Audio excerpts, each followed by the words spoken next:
Deuteronomy 1.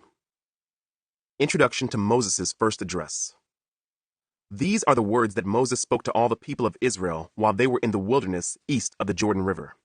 They were camped in the Jordan Valley near Suph, between Paran on one side and Tophel, Laban, Hazeroth, and Dizahab on the other.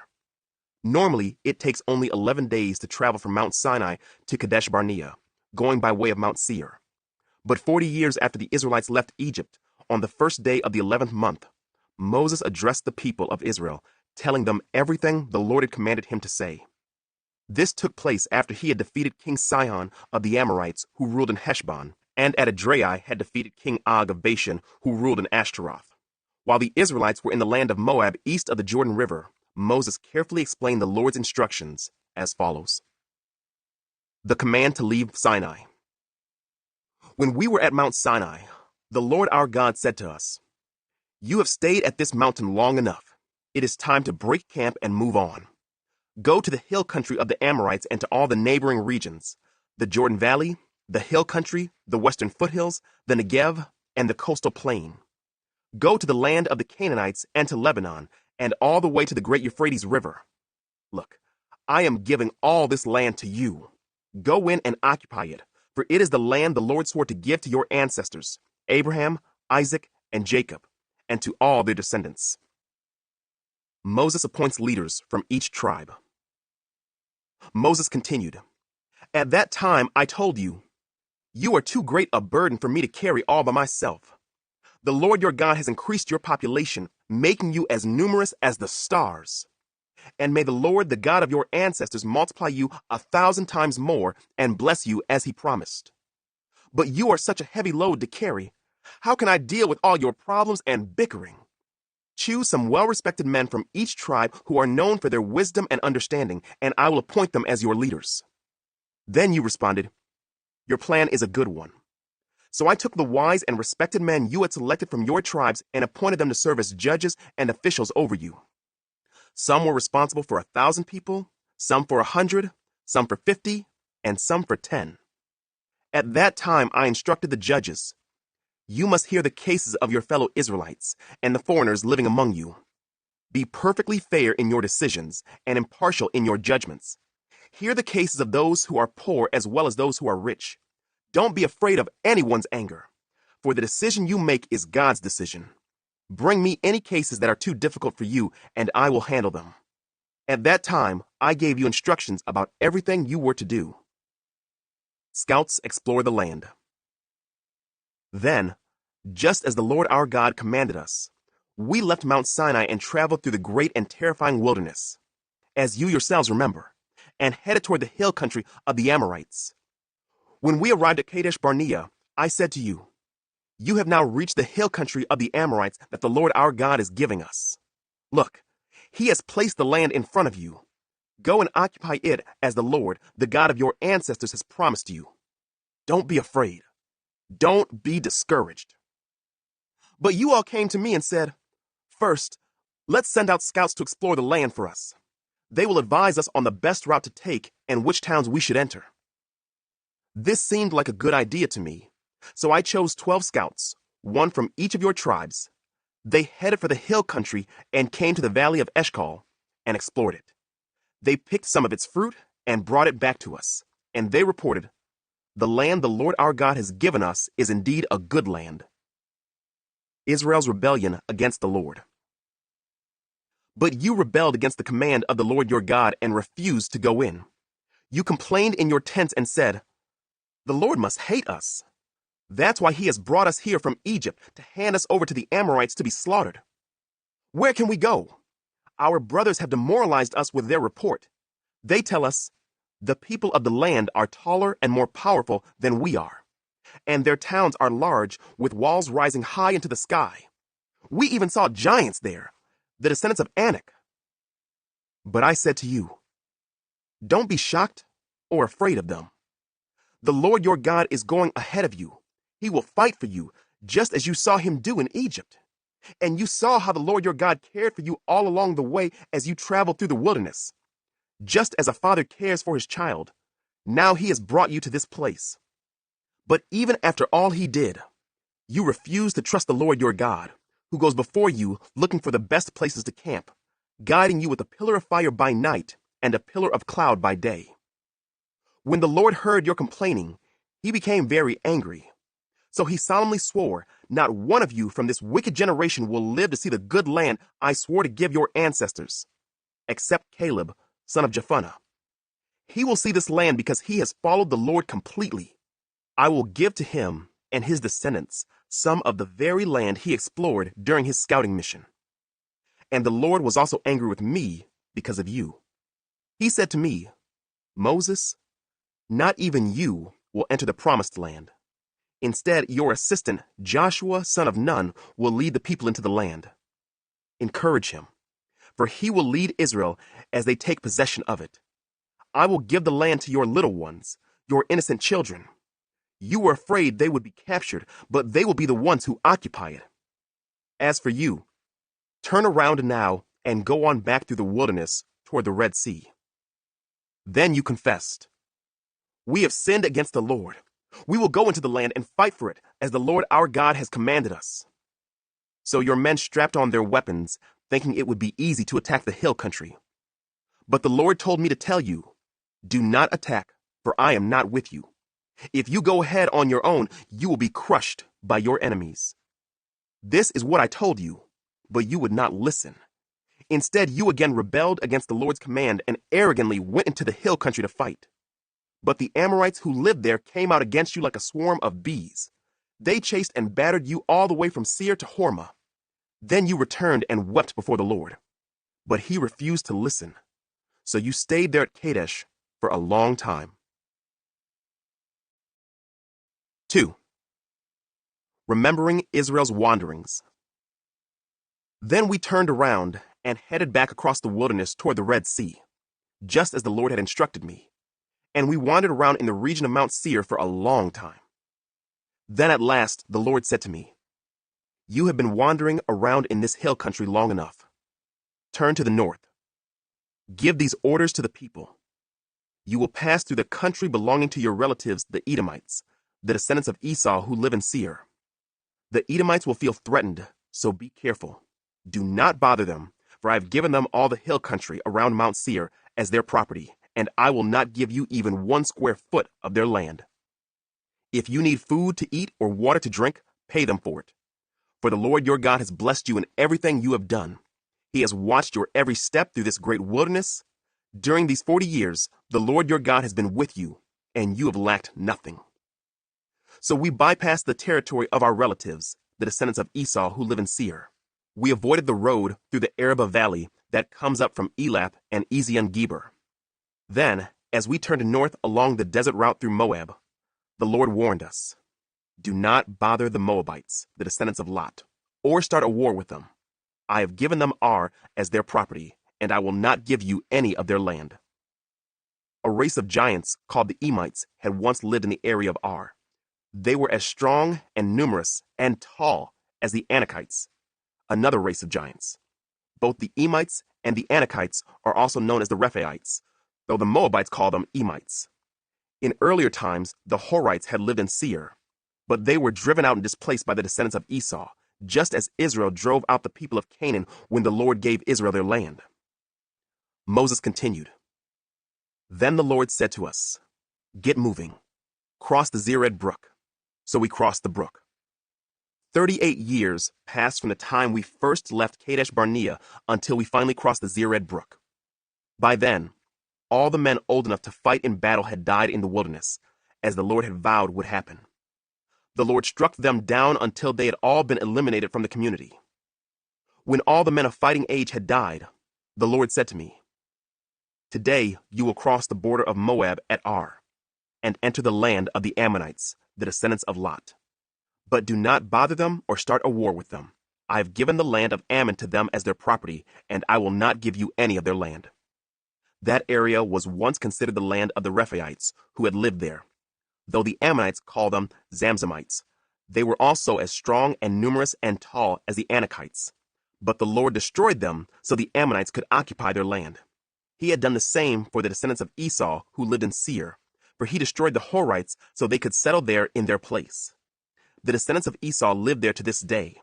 A similar thing happened when the Kaphirites from Crete invaded and destroyed the Avites who had lived in villages in the area of Gaza. Moses continued, "Then the Lord said, 'Now get moving, cross the Arnon Gorge. Look, I will hand over to you Sihon the Amorite, king of Heshbon, and I will give you his land. Attack him and begin to occupy the land. Beginning today, I will make people throughout the earth terrified because of you. When they hear reports about you, they will tremble with dread and fear.'" Victory over Sihon and Heshbon. Moses continued, "From the wilderness of Kedemoth, I sent ambassadors to King Sihon of Heshbon with this proposal of peace. 'Let us travel through your land. We will stay on the main road and won't turn off into the fields on either side. Sell us food to eat and water to drink, and we will pay for it. All we want is permission to pass through your land.'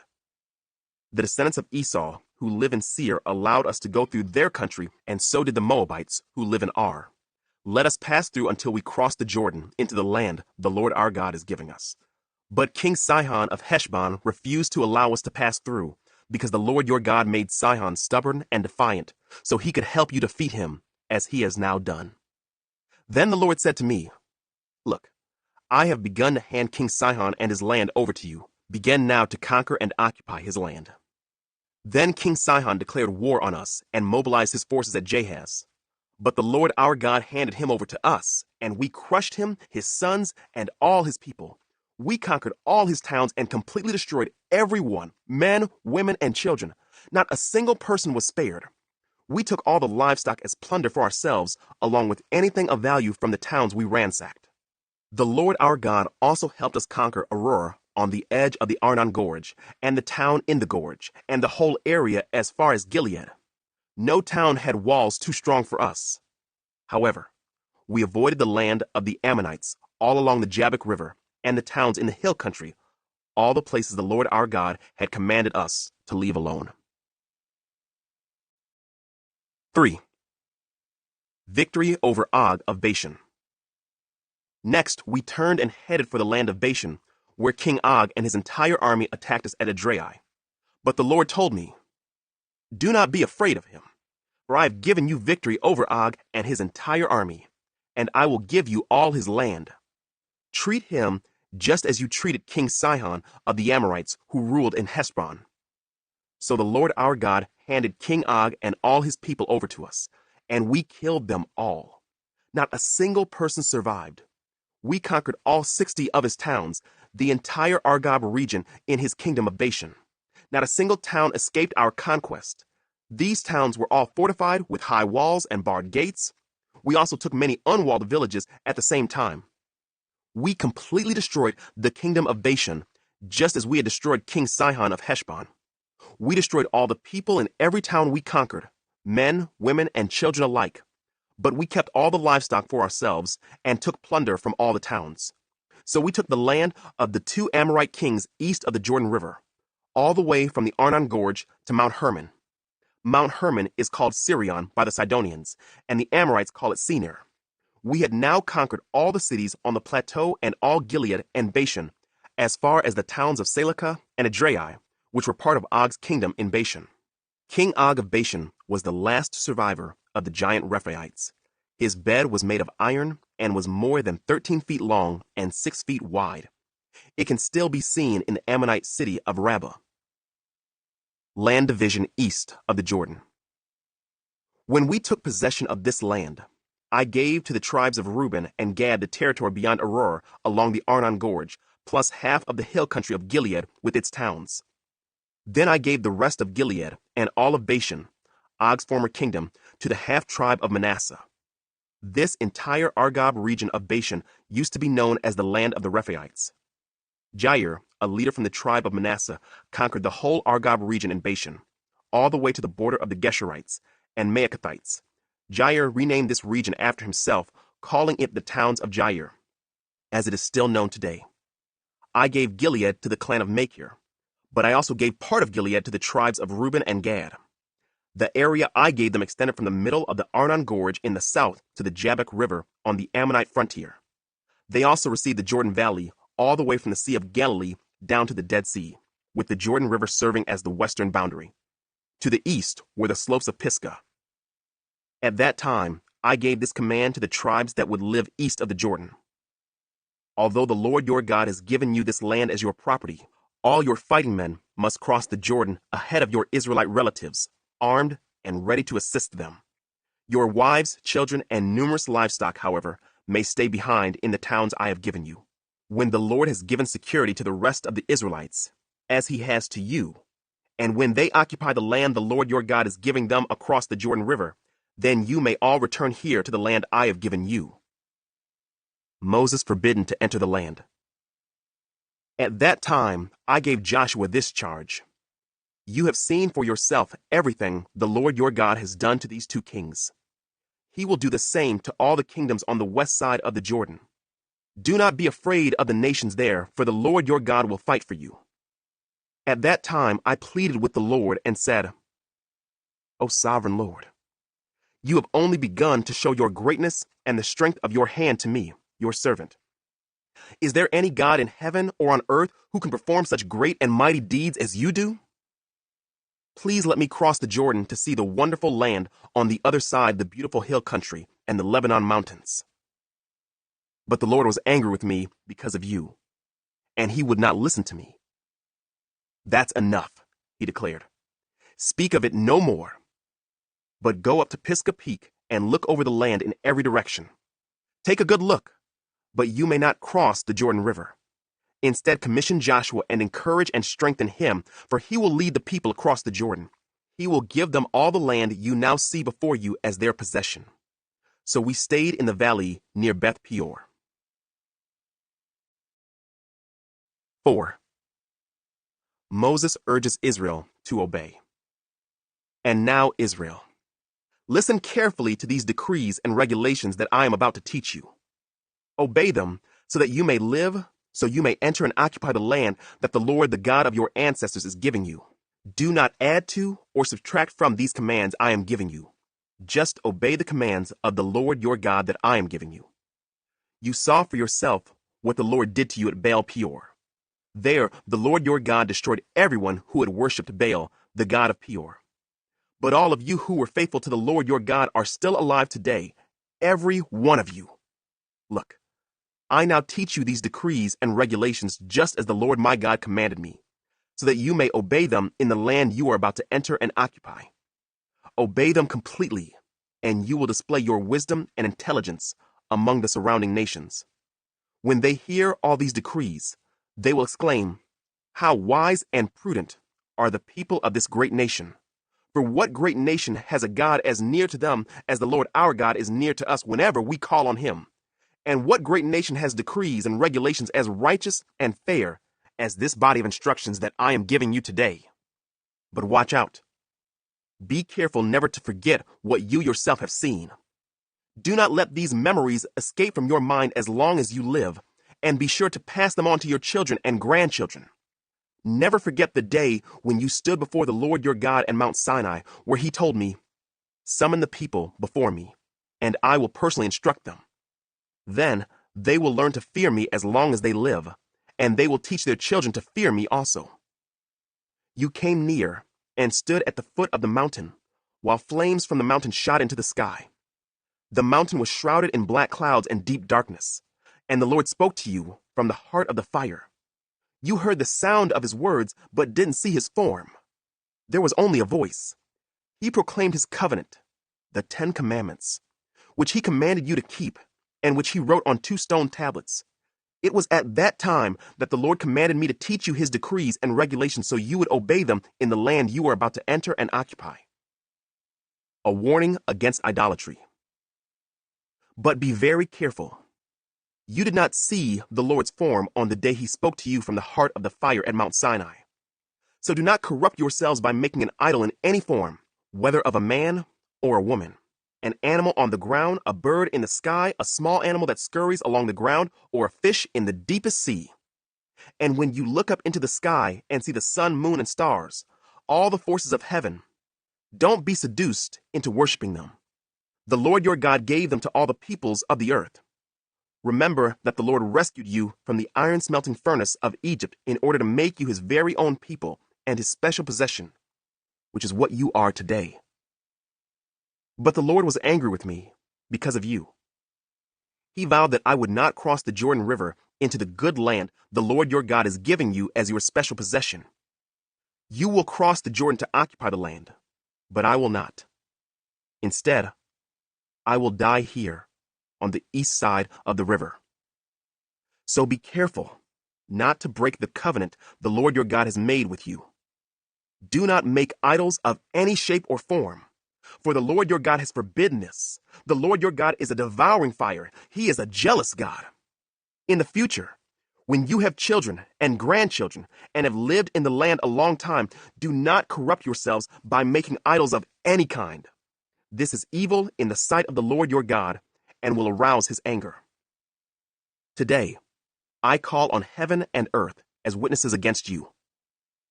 If you break my covenant, you will quickly disappear from the land you are crossing the Jordan to occupy.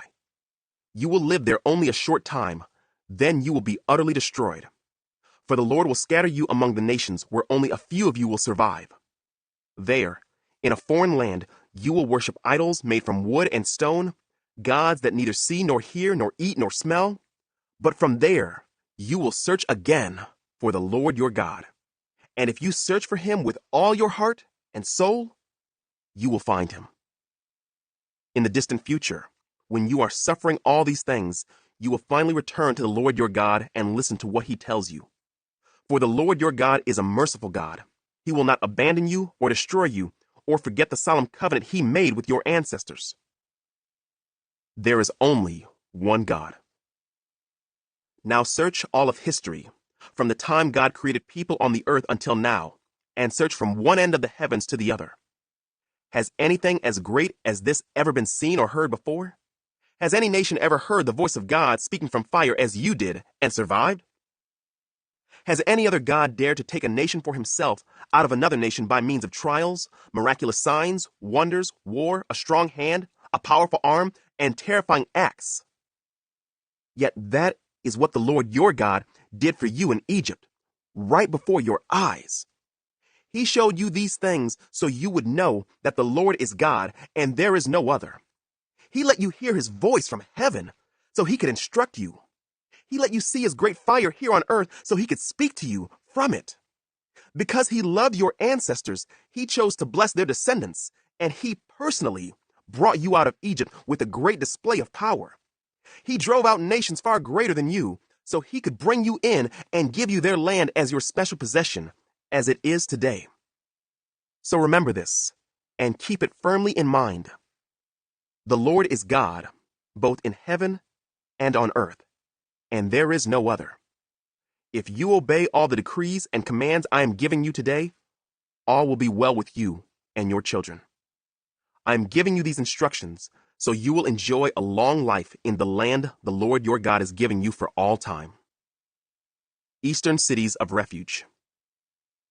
Then Moses set apart 3 cities of refuge east of the Jordan River. Anyone who killed another person unintentionally without previous hostility could flee there to live in safety. These were the cities: Bezer on the wilderness plateau for the tribe of Reuben, Ramoth in Gilead for the tribe of Gad, Golan in Bashan for the tribe of Manasseh. Introduction to Moses' second address.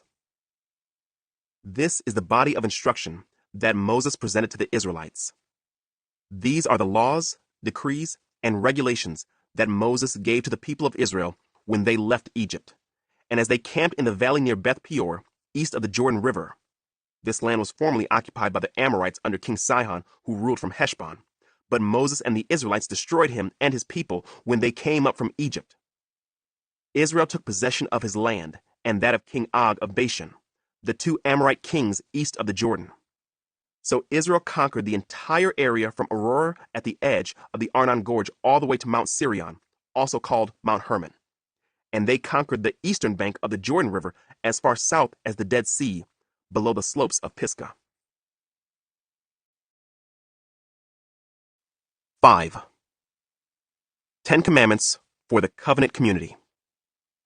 Moses called all the people of Israel together and said, Listen carefully, Israel.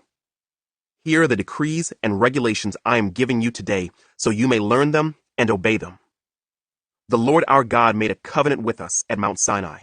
The Lord did not make this covenant with our ancestors, but with all of us who are alive today.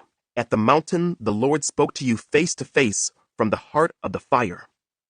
I stood as an intermediary between you and the Lord, for you were afraid of the fire and did not want to approach the mountain. He spoke to me, and I passed his words on to you. This is what he said. I am the Lord your God, who rescued you from the land of Egypt, the place of your slavery. You must not have any other god but me. You must not make for yourself an idol of any kind or an image of anything in the heavens or on the earth or in the sea. You must not bow down to them or worship them, for I, the Lord your God, am a jealous God, who will not tolerate your affection for any other gods. I lay the sins of the parents upon their children. The entire family is affected, even children in the third and fourth generations of those who reject me. But I lavish unfailing love for 1,000 generations on those who love me and obey my commands. You must not misuse the name of the Lord your God. The Lord will not let you go unpunished if you misuse his name. Observe the Sabbath day by keeping it holy, as the Lord your God has commanded you. You have 6 days each week for your ordinary work, but the seventh day is a Sabbath day of rest dedicated to the Lord your God. On that day, no one in your household may do any work. This includes you, your sons and daughters, your male and female servants, your oxen and donkeys and other livestock, and any foreigners living among you. All your male and female servants must rest as you do. Remember that you were once slaves in Egypt, but the Lord your God brought you out with his strong hand and powerful arm. That is why the Lord your God has commanded you to rest on the Sabbath day. Honor your father and mother as the Lord your God commanded you. Then you will live a long, full life in the land the Lord your God is giving you. You must not murder. You must not commit adultery. You must not steal. You must not testify falsely against your neighbor. You must not covet your neighbor's wife. You must not covet your neighbor's house or land, male or female servant, ox or donkey, or anything else that belongs to your neighbor. The Lord spoke these words to all of you assembled there at the foot of the mountain. He spoke with a loud voice from the heart of the fire, surrounded by clouds and deep darkness. This was all he said at that time, and he wrote his words on 2 stone tablets and gave them to me. But when you heard the voice from the heart of the darkness, while the mountain was blazing with fire, all your tribal leaders and elders came to me. They said, "Look, the Lord our God has shown us his glory and greatness, and we have heard his voice from the heart of the fire. Today we have seen that God can speak to us humans, and yet we live. But now, why should we risk death again? If the Lord our God speaks to us again, we will certainly die and be consumed by this awesome fire. Can any living thing hear the voice of the living God from the heart of the fire as we did, and yet survive? Go yourself and listen to what the Lord our God says. Then come and tell us everything he tells you, and we will listen and obey." The Lord heard the request you made to me, and he said, "I have heard what the people said to you, and they are right. Oh, that they would always have hearts like this, that they might fear me and obey all my commands. If they did, they and their descendants would prosper forever. Go and tell them, return to your tents. But you stand here with me so I can give you all my commands, decrees, and regulations. You must teach them to the people so they can obey them in the land I am giving them as their possession." So Moses told the people, "You must be careful to obey all the commands of the Lord your God, following his instructions in every detail. Stay on the path that the Lord your God has commanded you to follow. Then you will live long and prosperous lives in the land you are about to enter and occupy."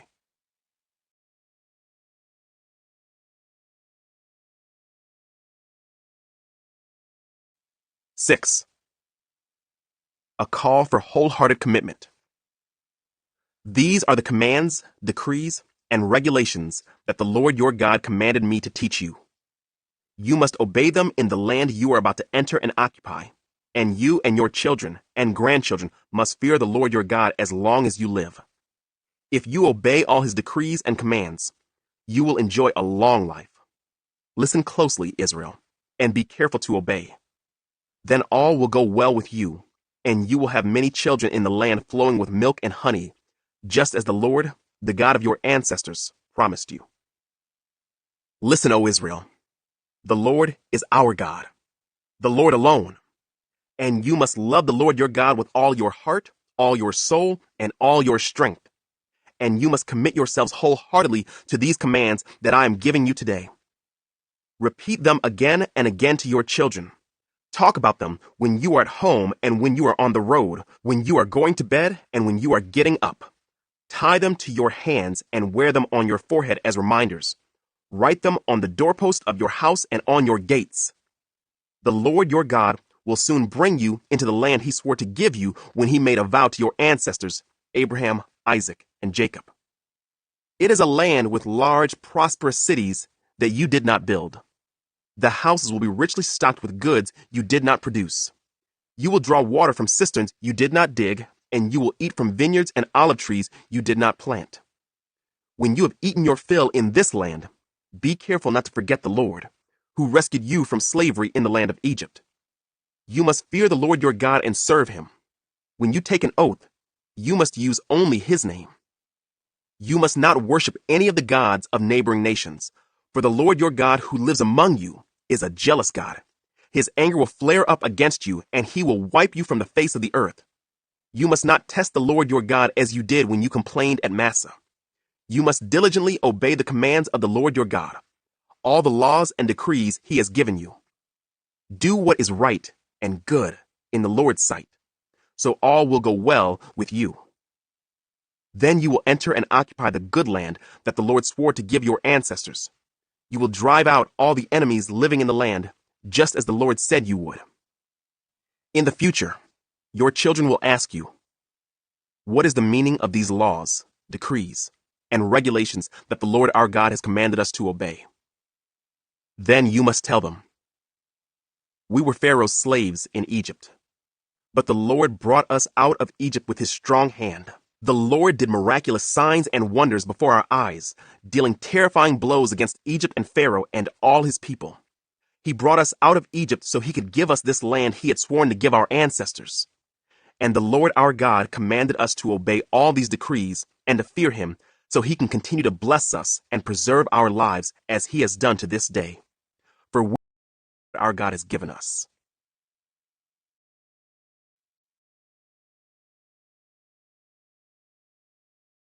7.